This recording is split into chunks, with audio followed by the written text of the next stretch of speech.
ครับพี่น้องนี่คือกลุ่มประเภทนี้เขาเมาครับของบ้านน้องลำชางตำบลตันหนึ่งอำเภอสว่างแดนดินจังหวัดสกลนคร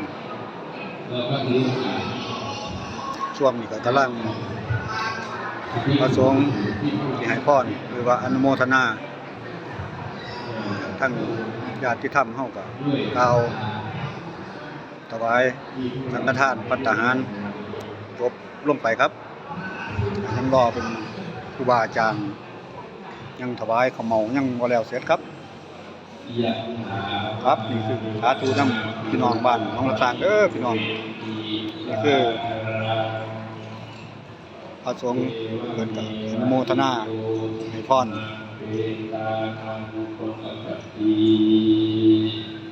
อิจิตังปฏิตังตุมหังคิปะเมวะสัมเจตุสัพเพ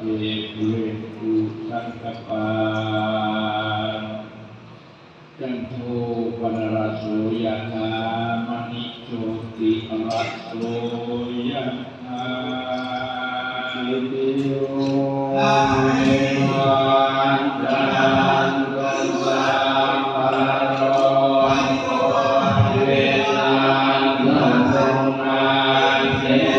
สาธุบุญนำกันเด้อพี่น้องนี่คือบุญประเภทนี้ข้าวเมาบ้านน้องละซางเฮาครับ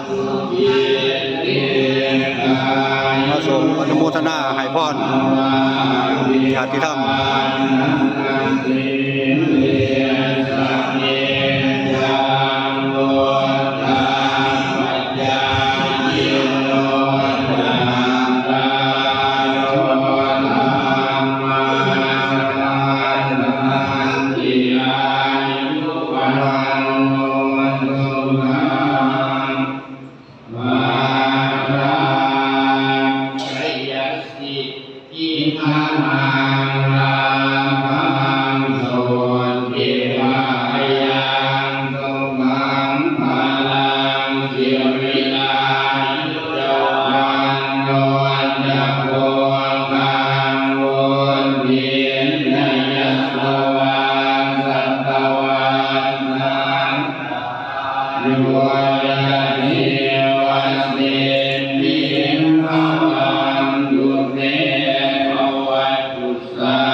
Nanda